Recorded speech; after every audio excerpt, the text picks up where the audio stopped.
So many of us are in the position where our families struggle to pay the rent and put food on the table. The feeling of despair can be overwhelming.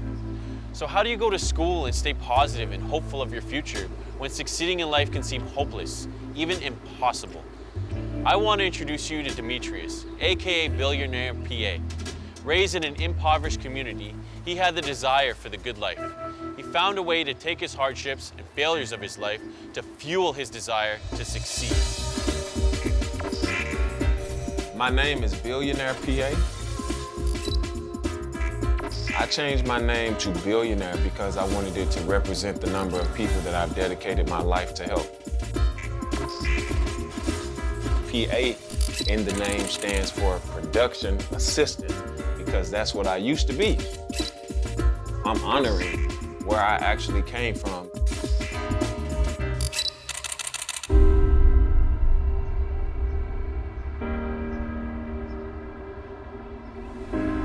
I was born originally in Alexander City, Alabama. You want to paint a picture of where I come from? This is the picture.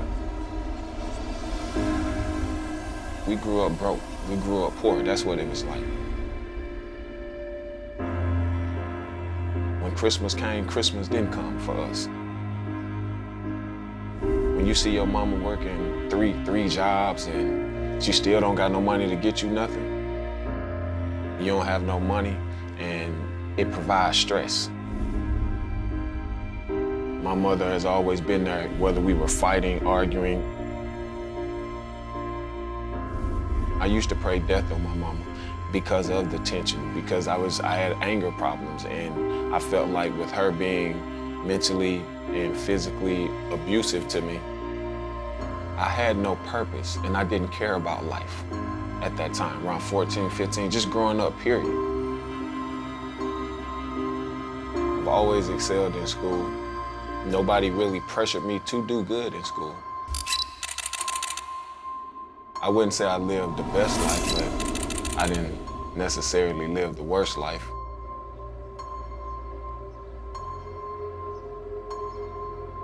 When you grow up and you don't know how you're gonna provide for yourself, how you're gonna eat, and constantly I'm in and out of jail, I felt like a letdown to my family.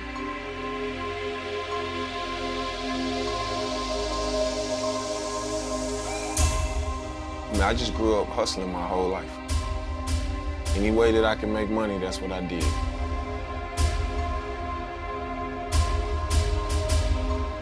Living in a neighborhood called Lincoln Heights, which is basically all we do is fight, hang out, do street activity stuff, and we sell dope. On these streets, man, it's people out here struggling.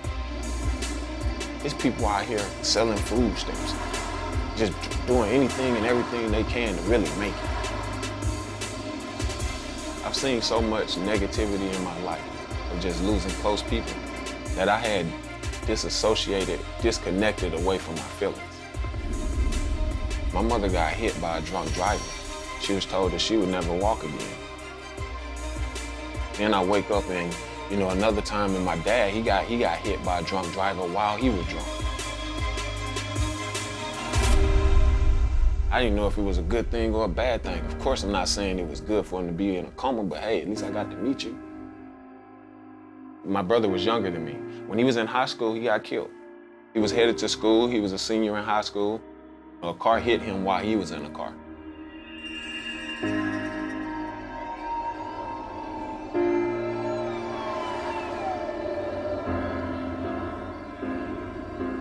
She just felt in her spirit that something was wrong.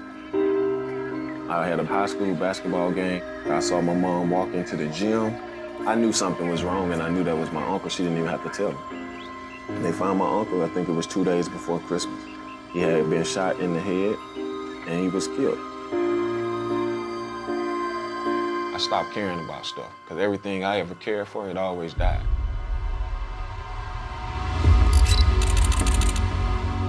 I was introduced to marijuana, I think, when I was like 14 years old. I seen a friend of mine, he made the quickest sale ever, and I was inspired because I was broke. He had women, he had nice cars, and he had money. And I wanted all three of them. My goal, honestly, was to die by the time I was 21 years old. I was not trying to make it past 21.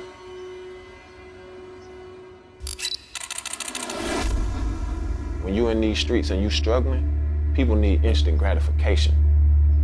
They have no patience. You know what I'm saying? We gotta eat right now. I can't wait till the night. My stomach hurt now. So it's like I took the matters into my own hands. I hung out with the people that I felt like could help me get money. However, I only had one rule, just we don't steal. First time I was arrested, maybe 17 or 18, I never forget my grandmama said, baby, once you get arrested, you ain't gonna be able to stop. And I was like, nah, grandmama, I'll stop. It's not that hard not to go to jail.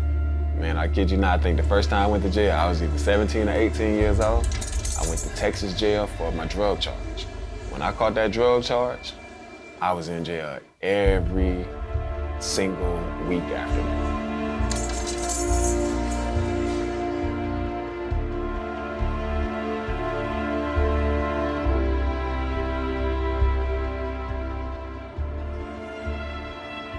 The turning point for me was I never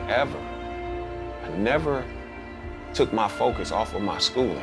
I don't even know why I went to school, because it's not like, when I say school, like college, it's not like my mom pressured me to do it. I did it because I wanted to.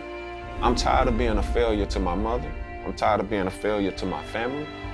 And I went to the gas station in Birmingham, Alabama. And I asked the dude, what freeway could I get on? If you go this way, you're gonna go to Los Angeles. But if you go 40 north, south, whatever, you're gonna go to New York. Because I wanted to get away. I said, I need to drive straight, and I don't want to just tell me one freeway I can get on and just drive straight. He said, why would you want to do that? I said, because I don't even want to think. And I drove all the way to Northern California.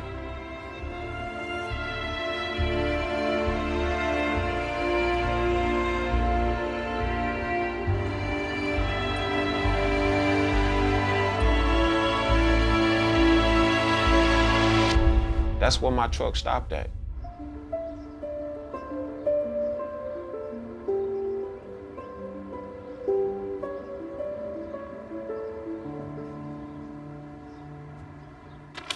So I started applying for jobs. It was all bad. Brother, you don't understand what it's like to get rejected by 152 companies and feeling like a failure. When people in Northern California ran my background, they saw that I had felonies on my record, and nobody would hire me. When I ended up in my truck, I only slept in my truck for 63 days. I counted them, day 1, day 2, day 3. I remember it vividly, man. I wouldn't even lie and tell people I had a place, and knowing I didn't. Technically, about 7 to 14 of them days was not sleeping in the truck because my car got towed. So I had to figure out a way how I was gonna get the money to get my car back. And reality hit me. When you see your house and your car get towed at the same time, if you never struggled, you won't get that. I started to take responsibility for my actions. I started turning everything negative into a positive. And that's why every single quote that I have starts negative and transitions to something positive. When I was in that truck, I didn't have no money. So I wrote the quote, it's okay for your pockets to be broke. Just make sure your mind makes sense. Pin that. I would write quotes like, never spend your present time with a person that you don't have a future with. Put that up on the group. Because I was speaking these things into existence. I met this real estate investor on day 14 who was very successful that I looked up to. Not only that, he was young. He the person that taught me how to develop a wealthy mind. He said something to me one time that really changed my whole entire life. I let him read some of my quotes, and he was like, man, you got a lot of negative passion. If you ever turn this negative energy into something positive, man, you would disrupt Earth, bro. Like, you'd be bigger than me. I'm looking at him like, this man got Lamborghinis, Rolls Royces. Man, I was only 31 years old, man. Making a living, killing. When he said that, it reminded me of when my grandmother asked me if I could be like anyone in the world, who would I be like? And at this time I said, the little old black lady that you always watching on TV. And she said, baby, you talking about Oprah? She said, why you want to be like her? I said, because that's the only woman that I ever seen on TV that looked like us and her hands ain't behind their back. That was the first person I ever seen black that was on TV, who was on TV for something positive. My grandmother said to me on that day, one day Oprah gonna call you, baby. And I said, yeah, grandma, for selling dope. She gonna call me for that. I was being sarcastic. She said, no, baby, if you just took the negative energy that you put into selling those drugs on some positive, one day you're gonna destruct Earth. So bring you all the way back, maybe 15, 10 years later, when the real estate investor told me, because he was my peer, and he said something similar, it made me reflect on that moment. I didn't move to LA to be no actor, no model, none of that. I had got rejected so many times by so many different jobs that I finally said I was gonna be strategic. So I single-handedly picked a particular black entertainment company. This was my system. On Monday, I would mail a letter to the company. On Tuesday, I would send them an email. And on Wednesday, I would send them a fax. So the system, Monday mail, Tuesday email, Wednesday fax. Thursday, I would take a break because on Friday, I had typed up a follow-up letter that I had mailed to them that I was anticipating would get to them by Monday or Tuesday to follow up with what they had received on Monday, Tuesday, or Wednesday. I probably did that for months. So finally, I got a response from this company. And I had 2 days before the interview. They told me on Friday I had an interview.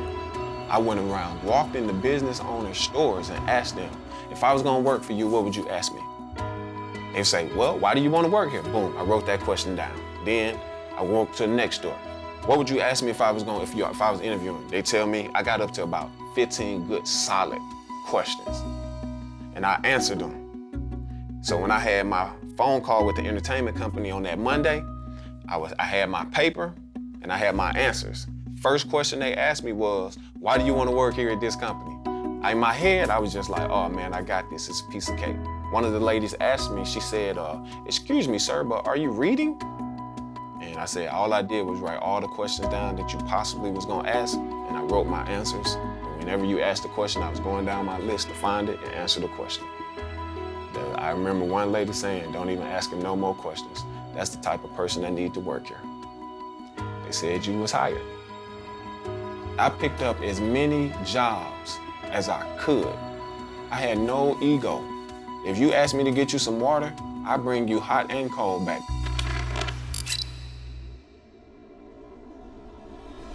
I was sitting with a friend and I took one of my quotes and I sketched out a t-shirt. And I was just drawing because I had some time and I wrote out the quote, damn a recession, I'm in a succession. And I said, well, man, I'm thinking about putting this quote on a shirt. And my friend said, forget it, go ahead, well, you ain't got nothing else to lose. I didn't know nothing about no clothing line, man. If you seen this first shirt, you would laugh at me. I sold 5,000 shirts in 3 months on the streets, man. I didn't care if I paid $2 for the t-shirt and sold it for $1. It wasn't about making money to me. It was about understanding marketing. And that is when my degrees finally came into place for me. While I was in the streets, what I was doing was I was pulling out my phone, I was recording people, and I was asking them to say, what do you think about wealthy minds in this message? What is your dream? What dream do you speak into existence? And I probably got thousands of those videos. A lady in Virginia had caught on to one of my videos, started watching my videos, and she called me and she said, son, I want you to come and speak to my kids in Virginia. I got 500 kids. My first response was, ma'am, I am not a preacher. She said to me, she said, I think that God is using your clothing line to get you to your destination of what you should be doing. So I stood on the stage and I delivered. That was my first speech, and that's how I got into speaking. And I've been speaking ever since, because that's what I love to do. I'm gonna take you back to the truck. When I wrote the quote, when I didn't have no money in my pockets, and I wrote the quote, it's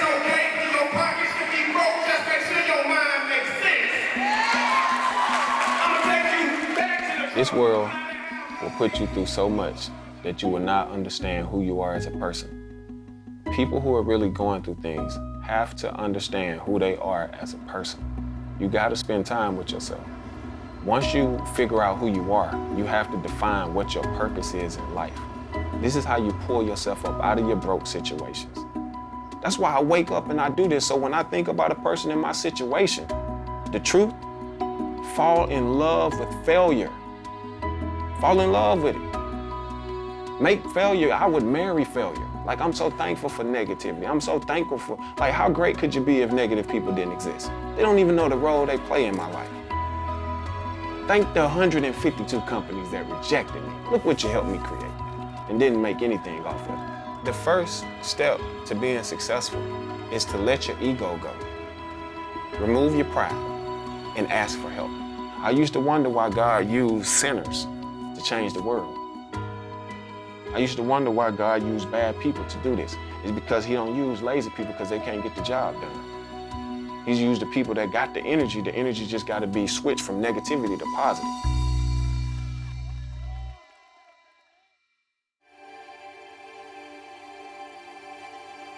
It's not a good way to live life to think that I could die in the next 5 minutes.